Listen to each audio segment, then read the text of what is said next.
যৌথ সংগ্রামী মঞ্চ তারা এই আরজি করে বিচারের দাবিতে ইতিমধ্যেই পথে নেমেছেন। শিয়ালদা থেকে রওনা দিয়েছেন তারা। সত্যজিৎ বন্ধু আমাদের প্রতিনিধি রয়েছেন। সত্যজিৎ, কি দাবি যৌথ সংগ্রামী মঞ্চের, কতদূর যাবে মিছিল?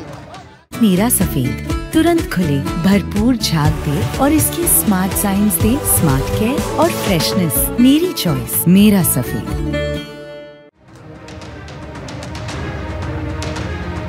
দেখো কুসুমিতা, তোমাকে প্রথমেই বলে রাখি যে শিয়ালদা স্টেশন থেকে এই মুহূর্তে মিছিল বেরিয়েছে। সংগ্রামী যৌথ মঞ্চের যে মিছিল সেটা এই মুহূর্তে কিন্তু শিয়ালদার যে উড়ালপুল, সেই উড়ালপুলের উপর দিয়ে যাচ্ছে এবং তুমি দেখতে পাচ্ছ যে শুধু সংগ্রামী যৌথ মঞ্চ নয়, ছোটখাটো আরো বেশ কয়েকটি সংগঠন এমনকি সাধারণ মানুষ তারা বিভিন্ন জায়গা থেকে এসছেন এই মিছিলে অংশ নিতে। এবং মূলত যে দাবি তুমি দেখতে পাচ্ছ যে তিলোত্তমার বিচার চাই, পাশাপাশি র্যাকেট রাজের অবসান, অর্থাৎ আরজি করের ঘটনায় দ্রুত এবং অবিলম্বে বিচার, এই বিচারের দাবি রয়েছে। এর পাশাপাশি যেমনটা দাবি সংগ্রামী যৌথ মঞ্চের পক্ষ থেকে করা হচ্ছে যে শুধুমাত্র এই থ্রেড কালচার হাসপাতালগুলোতে নেই, বিভিন্ন সরকারি ক্ষেত্রে কিন্তু এই থ্রেড কালচার রয়েছে, যেটাকে এই সংগঠনের পক্ষ থেকে বলা হচ্ছে র্যাকেট রাজ।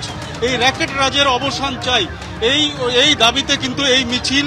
এবং তুমি দেখতে পাচ্ছ সেখানে প্রতিবাদী মুখ, অর্থাৎ কামদুনির ঘটনায় প্রতিবাদী মুখ টুম্পা কয়াল, তিনি কিন্তু এসছেন এবং তিনি এই মুহূর্তে মিছিলে পায়ে পা মিলিয়েছেন। সরাসরি কথা বলবো তার সঙ্গে। কামদুনির ঘটনার পর 1 দশক কেটে গিয়েছে, আজকের আরজি করের ঘটনা কি বলবেন? দেখুন, আরজি করের মামলাটা দ্রুত বিচার পাক, এটাই আমাদের দাবি। কারণ কামদুনের মতো যেন দীর্ঘদিন লড়াই না চালাতে হয়, কারণ দীর্ঘ 11 বছর হয়ে গেছে এখনো কিন্তু কামদুনি মামলা নিষ্পত্তি হয়নি এবং এখনো কামদুনির মামলা চলছে। এটা যেন আরজি করের ক্ষেত্রে না হয়, এটাই আমরা চাই। আজকে যে চিকিৎসককে ধর্ষণ করে খুন করা হয়েছে তার যেন জাস্টিস মিলে এবং তার আত্মা যেন শান্তি মিলে, এটাই আমাদের কাম্য। এইভাবেই কিন্তু মিছিল এগিয়ে চলেছে। এই মুহূর্তে মিছিলের গন্তব্য শ্যামবাজারের দিকে, অর্থাৎ শিয়ালদা থেকে যে মিছিল শুরু হয়েছে সেই মিছিল এখন শ্যামবাজারের উদ্দেশ্যে রওনা দিয়েছে এবং পায়ে পা মিলিয়ে শুধু সংগ্রামী যৌথ মঞ্চ নয়, সংগ্রামী যৌথ মঞ্চের যে কর্মীরা তারা শুধু নয়, এখানে বিভিন্ন সংগঠন এমনকি সাধারণ মানুষ তারাও কিন্তু এই মিছিলে অংশ নিয়েছেন এবং এই মিছিল এখন শ্যামবাজারের উদ্দেশ্যে রওনা দিয়েছে। কুসুমিতা, জুনিয়র ডাক্তাররা এবার 10 দফা দাবি রেখেছেন এবং পরিষ্কার জানিয়ে দিয়েছেন যে পূর্ণ কর্মবিরতির সিদ্ধান্ত তারা নিলেন। একেবারে 8 ঘন্টার দীর্ঘজীবী বৈঠক এবং সেই বৈঠকেই পূর্ণ কর্মবিরতির সিদ্ধান্ত। সরকার নিরাপত্তা দিতে ব্যর্থ হয়েছে, শুধু তাই নয়, 10 দফা দাবি, যার মধ্যে অবশ্যই নির্যাতিতার ন্যায় বিচারের দাবিও রেখেছেন এই জুনিয়র ডাক্তাররা এবং তাই পূর্ণ কর্মবিরতির পথে এগিয়েছেন তারা।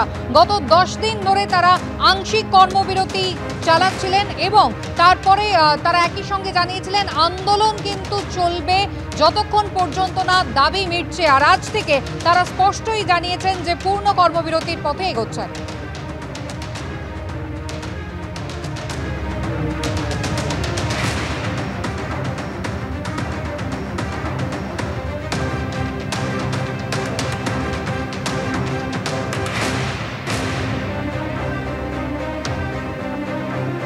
আমাদের 3 প্রতিনিধি সরাসরি রয়েছেন আমাদের সঙ্গে। ইতিমধ্যেই কিন্তু পূর্ণ কর্মবিরতি শুরু হয়ে গিয়েছে আন্দোলনকারী চিকিৎসকদের। আরজি কর মেডিকেল কলেজ থেকে ঝিলম করঞ্জাই, এসএসকেএম থেকে সন্দীপ সরকার এবং সাগর দত্ত মেডিকেল কলেজ থেকে সমীরণ পাল, 3 জনের সঙ্গেই কথা বলবো। তবে তার আগে জুনিয়র ডাক্তাররা আজকে প্রথমে প্রেস রিলিজ এবং তারপর সাংবাদিক বৈঠক করে যে 10 দফা দাবির কথা বললেন এবং পূর্ণ কর্মবিরতির সিদ্ধান্ত শুরু নেন। আমরা আজ থেকে পূর্ণ কর্মবিরতি অর্থাৎ ফুল সিজওয়ার্কে ফিরছি। সরকারের পক্ষ থেকে সুরক্ষা, রোগী পরিষেবা ও ভয়ে রাজনীতির প্রশ্নে নিম্নলিখিত বিষয়গুলিতে সুস্পষ্ট পদক্ষেপ না পাওয়া অবধি আমরা পূর্ণ কর্মবিরতি চালিয়ে যেতে বাধ্য হব। 1, দীর্ঘসূত্রিতায় বিভ্রান্ত না করে দ্রুত ও স্বচ্ছতার সাথে অভয়ার ন্যায় বিচার সুনিশ্চিত করতে হবে। 2, স্বাস্থ্যক্ষেত্রে প্রশাসনিক অক্ষমতা ও দুর্নীতির দায় স্বাস্থ্য মন্ত্রককে নিতে হবে এবং স্বাস্থ্য সচিবকে অবিলম্বে তার পদ থেকে অপসারণ করতে হবে। 3, অবিলম্বে রাজ্যের সমস্ত হাসপাতাল ও মেডিকেল কলেজে সেন্ট্রাল রেফারাল সিস্টেম চালু করতে হবে। 4, প্রত্যেকটি মেডিকেল কলেজ ও হাসপাতালে ডিজিটাল বেড ভ্যাকেন্সি মনিটর চালু করতে হবে। 5, অতি দ্রুত সবকটি মেডিকেল কলেজ ও হাসপাতালে জুনিয়র ডাক্তারদের নির্বাচিত প্রতিনিধিত্ব সহ কলেজ ভিত্তিক টাস্ক ফোর্স তৈরি করতে হবে। প্রয়োজন মাফিক সিসিটিভি অনকল রুম, বাথরুমের সাথে হেল্পলাইন নাম্বার, প্যানিক বাটনের ব্যবস্থা করতে হবে। 6, হাসপাতালগুলিতে পুলিশি সুরক্ষা বাড়াতে হবে। সিভিক ভলেন্টিয়ার নয়, স্থায়ী পুরুষ ও মহিলা পুলিশ কর্মী নিয়োগ করতে হবে। 7, হাসপাতালগুলিতে ডাক্তার, নার্স এবং স্বাস্থ্যকর্মীদের শূন্য পদগুলি অবিলম্বে পূরণ করতে হবে। 8, প্রত্যেকটি মেডিকেল কলেজে থ্রেড সিন্ডিকেটে জড়িতদের বিরুদ্ধে এনকোয়ারি কমিটি বসিয়ে তাদের কড়া শাস্তি দিতে হবে। রাজ্য স্তরেও এনকোয়ারি কমিটি তৈরি করতে হবে। 9, অবিলম্বে রাজ্যের প্রত্যেকটি মেডিকেল কলেজে ছাত্র সংসদ নির্বাচন করতে হবে। সবকটি কলেজে আরডিএ কে স্বীকৃতি দিতে হবে।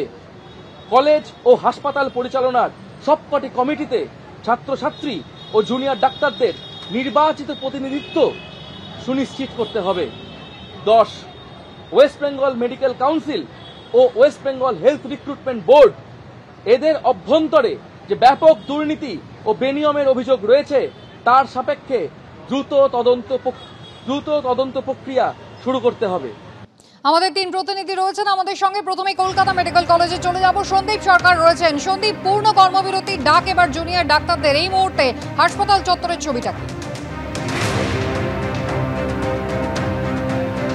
পূর্ণ কর্মবিরতির ডাকে ইতিমধ্যেই কিন্তু আজকে সকাল থেকে কলকাতা মেডিকেল কলেজ হাসপাতালের জুনিয়র ডাক্তারদের যে দেওয়া পরিষেবা তা ব্যাহত হয়েছে। জুনিয়র ডাক্তারদের মধ্যে হাউস স্টাফ, ইন্টার্ন, পিজিটি তারা প্রত্যেকেই কিন্তু আজকে কাজ থেকে নিজেদেরকে বিরত রেখেছেন।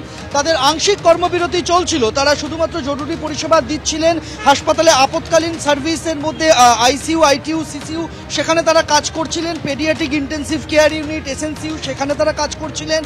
মাদার অ্যান্ড চাইল্ড হাবে তারা কাজ করছিলেন। এমার্জেন্সিতে তারা কাজ করছিলেন। কিন্তু গতকালের যে সিদ্ধান্ত, সার্বিক সিদ্ধান্ত, তারপর থেকে তারা কিন্তু কাজে ফিরবেন না সেটা জানিয়ে দিয়েছেন, যতক্ষণ না পর্যন্ত তাদের দাবি মতো সমস্ত নিরাপত্তা সংক্রান্ত ইস্যুস সেগুলিকে একেবারে অক্ষরে অক্ষরে সেগুলি তাদের দাবি মতো মেনে নেওয়া না হচ্ছে সেই পর্যন্ত। জুনিয়র চিকিৎসকেরা তারা এখানে বসে রয়েছেন, তারা এখানে আন্দোলন জারি রেখেছেন। হাসপাতাল কর্তৃপক্ষকে বিষয়টা জানিয়ে দেওয়া হয়েছে। পাশাপাশি জুনিয়র ডাক্তারদের একটা গুরুতর অভিযোগ ছিল কলকাতা মেডিকেল কলেজ হাসপাতালে।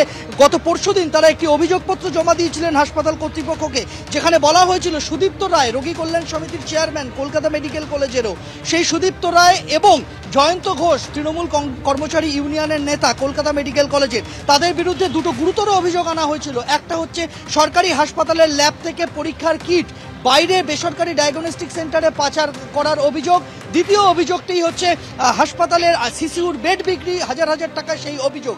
এই দুটি অভিযোগের ভিত্তিতেই কিন্তু আজকে কলকাতা মেডিকেল কলেজ তারা দুটি পৃথক তদন্ত কমিটি গঠন করেছে, 11 সদস্যের 2 তদন্ত কমিটি। তারা তদন্ত করে দেখবে যে সুদীপ্ত রায় এবং জয়ন্ত ঘোষের বিরুদ্ধে ওঠা এই অভিযোগের সত্যতা। ফলে স্বাভাবিকভাবেই জুনিয়র চিকিৎসকরা কলকাতা মেডিকেল কলেজের তারা এটাকে তাদের আন্দোলনের একটা বড় জয় হিসেবে দেখছেন এবং সার্বিকভাবে জুনিয়র ডাক্তার ফ্রন্টের যে সিদ্ধান্ত কর্মবিরতি লাগাতার চালিয়ে যাওয়ার, সেই সিদ্ধান্তেও কিন্তু তারা অটল থাকছেন কলকাতা মেডিকেল কলেজের ক্ষেত্রে।